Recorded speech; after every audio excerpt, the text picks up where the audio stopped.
जिल्हा परिषद निवडणूक प्रचाराच्या पार्श्वभूमीवर रोहित पवार यांनी बारामतीत भावनिक आवाहन केले। अजितदादा ज्या विचारांसाठी आयुष्यभर झटले त्या विचारांना नागरिकांनी पाठिंबा द्यावा असे सांगत त्यांनी उमेदवारांना निवडून देणे हीच दादांना खरी आदरांजली ठरेल असे मत व्यक्त केले।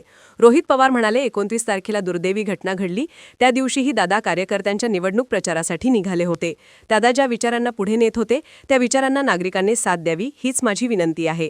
कुटुंबातील सदस्य म्हणून दादांना आदरांजली द्यायची असेल तर त्यांच्या उमेदवारांना जनतेने पाठिंबा द्यावा असे आवाहन त्यांनी केले। शरद पवार यांच्याबाबत बोलताना रोहित पवार म्हणाले की पवार साहेब हे नेहमीच पवार कुटुंबातील केंद्रबिंदू राहिले आहेत। दादा नसताना देखील पवार साहेबांचे मार्गदर्शन आम्हाला मिळत आहे। पवार कुटुंबातील सर्व विषय त्यांच्या मार्गदर्शनाखालीच मार्गी लागतात। दादांचे चांगले स्मारक उभारण्यासाठी योग्य जागेची पाहणी कुटुंबियांनी केली असून यावर सदस्यांमध्ये सविस्तर चर्चा झाल्याचेही त्यांनी सांगितले। राष्ट्रवादी काँग्रेस पक्षाच्या विलीनीकरणावर बोलताना रोहित पवार म्हणाले की गेल्या काही दिवसांपासून कुटुंबात कोणतीही राजकीय चर्चा झालेली नाही। 9 तारखेनंतर सर्व बाबींवर चर्चा करून स्पष्ट भूमिका मांडली जाईल। विमानात नेमके काय घडले हे देखील 9 तारखेला स्पष्ट केले जाईल। या प्रकरणातील सर्व अनुत्तरित प्रश्न योग्य पद्धतीने मार्गी लावले जातील असे त्यांनी स्पष्ट केले। पवार कुटुंबातील दुराव्याबाबत ते म्हणाले की काही काळ राजकीय दुरावा निर्माण झाला होता। हा दुरावा कमी करण्याचा प्रयत्न सुप्रिया सुळे आणि इतर कुटुंबियांनी केला आहे। 9 तारखेला सर्व बाबी स्पष्ट केल्या जातील।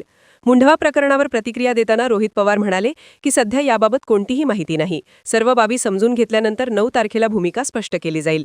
राष्ट्रवादी काँग्रेसच्या अध्यक्षपदाबाबत ते म्हणाले की उपमुख्यमंत्रीपद आणि राष्ट्रीय अध्यक्षपद सुनेत्रा पवार यांच्याकडेच राहावे ही पवार कुटुंबाची इच्छा आहे। सध्या यावर अधिक बोलणे योग्य नसल्याचेही त्यांनी स्पष्ट केले। रोहित पवार यांनी ट्विटद्वारेही भावना व्यक्त करताना म्हटले आहे की दादांसाठी कार्यकर्ते अत्यंत महत्त्वाचे होते। दादा ज्या विचारांसाठी झटत होते त्या विचारांना पाठिंबा देत सर्व उमेदवार निवडून देणे हीच त्यांना खरी आदरांजली ठरेल। पवार साहेबांच्या बाबतीत बोलायचं झालं तर आमच्या परिवारामध्ये पवार साहेब हे नेहमीच केंद्रबिंदू राहिलेले आहेत। राजकीय दृष्टिकोनातून पवार साहेबांचं कार्य मोठं होतं, सामाजिक दृष्टिकोनातून कार्य मोठं होतं आणि परिवाराला जेव्हा केव्हा अडचणी आल्या तेव्हा पवार साहेब हे भक्कमपणे परिवाराबरोबर राहिलेत। अजितदादासुद्धा परिवाराबरोबर जेव्हा केव्हा अडचण त्या ठिकाणी आली तेव्हा ते राहिलेले आहेत आणि आज दादा नसताना पवार साहेबांचं मार्गदर्शन हे जसं पूर्वी आम्हाला मिळत होतं तसं आत्तासुद्धा त्या ठिकाणी ते मिळतंय आणि पार्थ असेल, जय असेल, काकी असतील, आम्ही सर्वजण असो हे पवार साहेबांच्या मार्गदर्शनाखाली व्यक्तिगत परिवारातले कुठले विषय असतील नाहीतर या ट्रस्टचा विषय असेल तर हे सर्व विषय व्यक्तिगत परिवाराचे आहेत आणि सामाजिक आहे। याच्यात कुठेही त्या ठिकाणी राजकारण नाही आणि त्यामुळे पवार साहेबांचं मार्गदर्शन आज आम्हाला जसं लागतंय तसं आम्ही त्या पद्धतीने या ठिकाणी काम करत असताना बघतोय। पार्थ, जय, काकींचं आणि सर्वच लोकांचं आमच्या सगळ्या सर्वांचंच मत आहे की एक चांगलं स्मारक हे अजितदादांच्या नावाचं त्या ठिकाणी असावं आणि त्या दृष्टिकोनातून योग्य जागा कुठली जिथं लोकांना येता येईल, भेटता येईल, बघता येईल, दर्शन घेता येईल आणि काकांचं काम, अजित काकांचं काम हे 35-40 वर्षाचं राजकारणातलं होतं। त्यामुळे म्युझियमसुद्धा चांगल्या पद्धतीचं व्हावं असं लोकांची इच्छा आहे, परिवाराची इच्छा आहे। मग ते बारामती शहरामध्ये असावं तर दुसरीकडे कुठं असावं या बाबतीतल्या सगळ्या चर्चा त्या ठिकाणी झालेल्या आहेत। पुढच्या काही दिवसात योग्य असा निर्णय परिवाराकडनं आणि या ज्या संस्था आहेत ज्या सामाजिक क्षेत्रामध्ये काम करतात या संस्थेचे जे सर्व प्रमुख आणि ट्रस्ट आहेत त्यांच्याकडनं पुढच्या काही दिवसांमध्ये घोषणा होईल असं वाटतं। दादा विलीनीकरणाच्या संदर्भात पवार साहेबांनी स्पष्ट सांगितलं की अजितदादा आणि जयंत पाटील यांच्यामध्ये वारंवार बैठका झाल्या, सगळ्या दोघांना नेत्यांना माहीत होतं, परंतु आपण बघितलंय की अजितदादा गटाचे काही लोकांनी युटर्न घेतला आणि त्यांनी ही युती नको आणि अशी चर्चाच झाली नाही असं त्या ठिकाणी स्पष्टीकरण दिलेलं आहे। खरं तर गेल्या काही दिवसांमध्ये 28 तारखेपासून आजपर्यंत परिवारामध्ये राजकीय कुठलीही चर्चा तिथं झालेली नाही आणि आम्ही सुद्धा विनंती केलेली आहे की आम्हाला सुद्धा राजकीय एखादी भूमिका घेणं या दुःखद काळामध्ये भावनिक दृष्टिकोनातून थोडंसं अवघड त्या ठिकाणी जाते। 9 तारीख होऊ द्या, मग स्पष्टपणे या सर्व गोष्टींकडे आपल्याला बोलता येईल की शेवटी दादांची इच्छा काय होती, काय गोष्टी घडल्या या कुठेतरी लोकांपर्यंत गेल्या पाहिजे। युती होईल नाहीतर विलीनीकरण होईल नाही होईल याच्यावर मी भाष्य करणं एवढं मोठा नाही। फक्त हे जे काय राजकीय दृष्टिकोनातून काही आरोप प्रत्यारोप नाही तर चर्चा जी कुठली या महाराष्ट्रामध्ये सुरू आहे त्यामुळे कुठंतरी दुःख वाटतं की अजितदादांसारखा एवढा मोठा माणूस त्याच्या मनामध्ये काय आहे याच्याबद्दल कुणीच तिथं चर्चा दुर्दैवाने त्या ठिकाणी करत नाही. चर्चा दुसरीकडेच कुठेतरी भरकटत चाललेली आहे आणि त्याला एक राजकीय स्वरूप हे मोठमोठ्या नेत्यांनी तिथं दिलं आहे हे बघून कुठंतरी परिवारातला एक व्यक्ती म्हणून दुःख वाटतं. पण आमदारांनी चर्चा सुरू केली की हा सगळा घातपात आहे, तर कसं पाहिलं जातं? काय विमानात घडलं, कसं घडलं हे सुद्धा 9 तारखेनंतर मी स्पष्टपणे आपल्या सर्वांना त्या ठिकाणी सांगेल. जे काय आमच्यापर्यंत माहिती आली आहे, अजून काय माहिती आम्ही मागवत आहोत. कारण एखादी घटना घडल्यानंतर खरंच काय झालं हे लोकांसमोर येणं हे फार महत्त्वाचं आहे. आणि पवार परिवार म्हणून सुद्धा, नाहीतर एक महाराष्ट्राचा नागरिक म्हणून सुद्धा लोकांच्या मनामध्ये ही शंका असेल तर काही अनुत्तरित प्रश्न आहेत. ते प्रश्न आम्ही योग्य ती जी काही बॉडी असेल, समजा DGCI असेल, नाहीतर राज्य सरकार असेल, नाहीतर केंद्र सरकार असेल, नाहीतर ती कंपनी असेल VSR, या सर्व लोकांना योग्य पद्धतीने काही प्रश्न नाहीतर मनामध्ये ज्या शंका आहेत त्या आम्ही विचारू आणि त्याच्यावर नक्कीच ते लोक उत्तर देतील अशी अपेक्षा आपण करू. पवार कुटुंबामध्ये दुरावा निर्माण झाला होता, परंतु आपण बघितलं की अजितदादांच्या अकाली जाण्यानं संपूर्ण पवार कुटुंबीय एकत्र आलेलं आहे.